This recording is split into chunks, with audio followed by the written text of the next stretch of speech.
Hi everyone, I'm Chris Kelchin from the Riverbend Dutchmen. Welcome to Barefoot Music Studios. Come on in, let's take a look. Barefoot Studios is where the Riverbend Dutchmen record a lot of their albums and big projects come together. So today we're going to go on a little walking tour and take a look at some of the old-time music history that lives here. This is our green room. This is where the musicians gather and where a lot of our projects start as conversations before we ever even hit record. A lot of times we'll gather here, we'll have band meetings, we'll talk about different arrangements, projects that we want to do, and this is really kind of the nerve center where all of those ideas come together before we ever even hit record. Sometimes we even get together and socialize here in this spot, and there's a lot of old-time music history that lives right here. So let's take a look at some of it.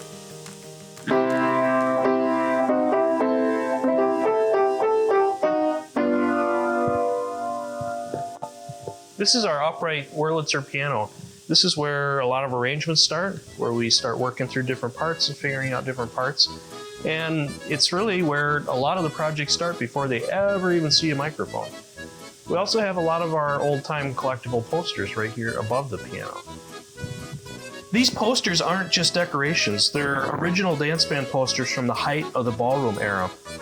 This poster from 1953, an original poster, features the Six Fat Dutchmen playing at the Fox Lake Ballroom in Sherburne, Minnesota.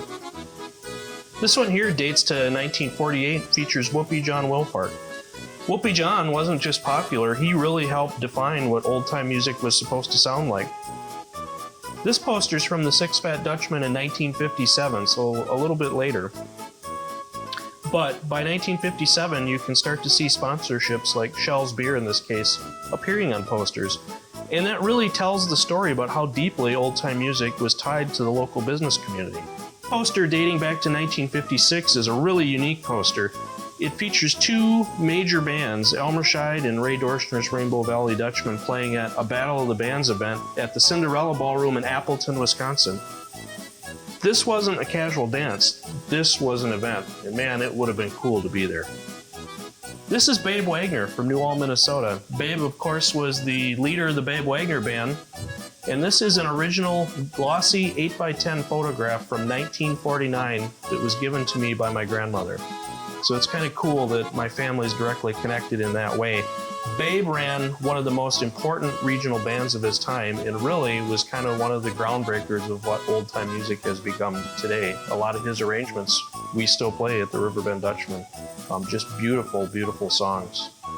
The photos on this wall really kind of track our own journey as the Riverbend Dutchmen, from our early performances at the Cato Ballroom to shows at the Paramount Theater in St. Cloud, and a lot of moments along the way. They really remind us of where we started and how far we've come. This picture here is myself and Jerry Menard, manufacturer of the Hengel Concertina, and this picture was taken shortly after the delivery of this concertina. Jerry built this. This was the first concertina I had custom built for me. But Jerry built this, and we had an opportunity at the World Concertina Congress Hall of Fame banquet to have our picture taken, and so it's kind of a nice keepsake memento. Now, the Gibbon Ballroom was really known as a true polka lover's ballroom. I mean, if you think about it, generations and generations of dancers and musicians passed through those doors. It was originally purchased in 1961 by Cliff Hermel of St. Peter, Minnesota, and operated until 2011 before it was closed. But when you look at these posters, the history that that ballroom could tell, Christy Hengel, Earl Schmidt, the Jolly Brewers, Elmer Scheid, Wally Pickle, Ivan Kale, a lot of really well-known bands. And you know, if those walls in that ballroom could talk, man, that would have been cool. The Riverbend Dutchmen never got to play there. It was closed before we had a chance to play there. The red poster with the red print dates to 1965. It's an original poster, and the original poster next to it with the green print is from 1966. So pretty cool, I think. Every object here in the green room has really kind of earned its place for a special reason. Here's my replica Hengel Concertina clock, which was built for me. This is an exact replica clock of my first Hengel Concertina that I still own and use, my C-Box. And the clock itself was built by Bill Havach from Montgomery, Minnesota, and it's amazingly detailed right down to the buttons. But that ticks away and keeps time here in the green room so we know what's going on.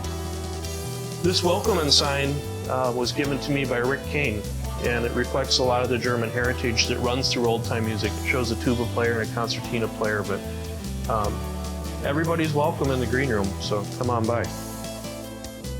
This tap handle is really special.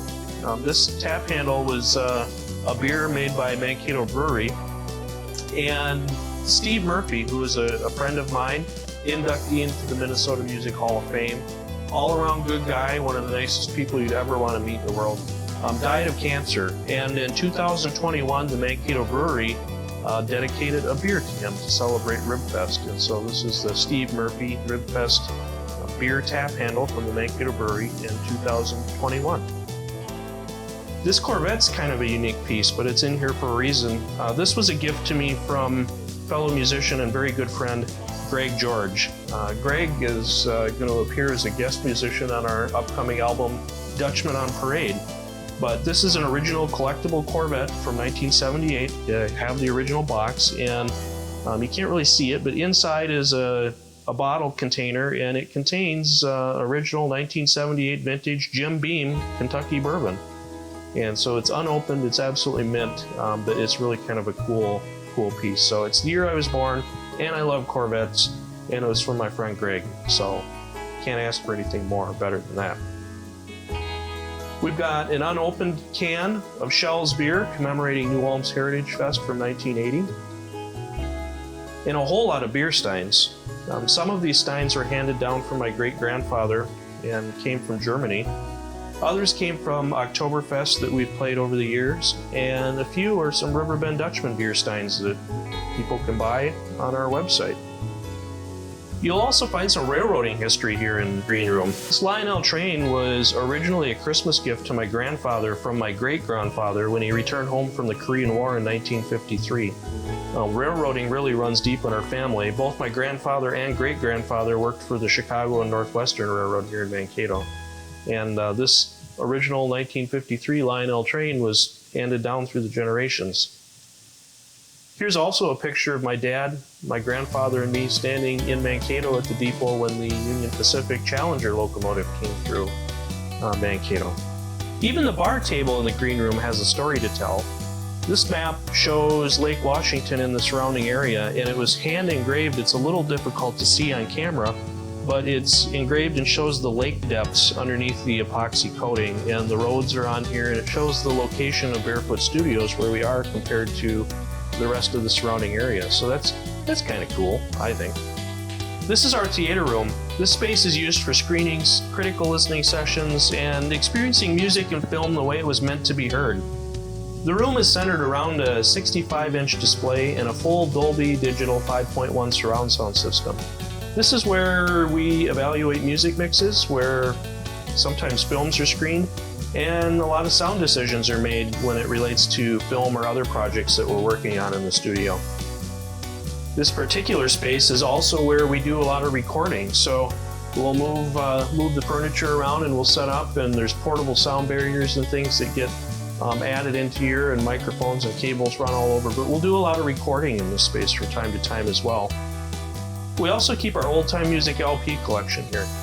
This record collection is really one of the most important parts of the room. Some of the recordings themselves date back to the 1930s. The collection includes artists like Elmer Scheid, Ray Dorschner's Rainbow Valley Dutchmen, the Babe Wagner Band, Whoopi John's Orchestra, Six Fat Dutchmen. We've even got some Red Nichols, Glenn Miller, Pete Fountain, and many others. These records really provide a lot of context around our projects, and a lot of times we'll listen to them to kind of get the feel of the swing and how arrangements, when they were made, were supposed to sound. So this really helps remind us of where the music came from and how it sounded when it was new. Also in the theater room is an album that is especially meaningful to me. It's the Good Luck album by Ernie Koopman and the Stagemen. My grandparents got me a copy of this when it was first released. Years later, I had it signed by Jerry Menard. Jerry Menard, of course, owns JBM Sound, and this was the very first album that JBM Sound ever recorded and released under their label name. JBM Sound went on to record hundreds and hundreds of old-time bands and albums from that time forward, but this was the first one. I was a fan of Ernie Koopman as a kid and later became close friends with the family, so this is an especially important and meaningful artifact for me. Not only does it have a copy of the album, but it also has a copy of Ernie's obituary. He died in 1998. This commemorative gold record plaque celebrates the release of our album Grab a Little Sunshine. Represented years of hard work, new arrangements, touring, and keeping the music alive, but we're excited here later this year to be releasing another album which is nearly complete, so we're looking forward to that one as well. We have a lot of instruments in the theater room. We use them for practice, sometimes we use them for recording. This is a 1933 Marshall and Wendell grand piano. It was a gift from a family friend and is used regularly for rehearsals, arranging, and recording. It's a working instrument, it's not a showpiece, but it's a wonderful piano. This Pearl Export 6-piece drum set was the first professional kit I ever purchased myself in 1996. I used it while touring with the Double Shot Band from 96 through 99. It's still in mint condition and it gets used quite a bit here in the studio. We'll use it for practice for the Riverbend Dutchmen, but a lot of times when other bands and musicians come in to record in the studio, they'll use our studio equipment. There are many more instruments in the studio, including woodwinds, brass, guitars, percussion, everything here that anybody could ever need to record music. This is the main control room of the music studio itself. This is the heart of Barefoot Music Studios. This is where music gets recorded, mixed, mastered, and where projects come together. Even the editing for the feature film Song and Dance occurred here in this space. We have even more instruments here in the control room as well.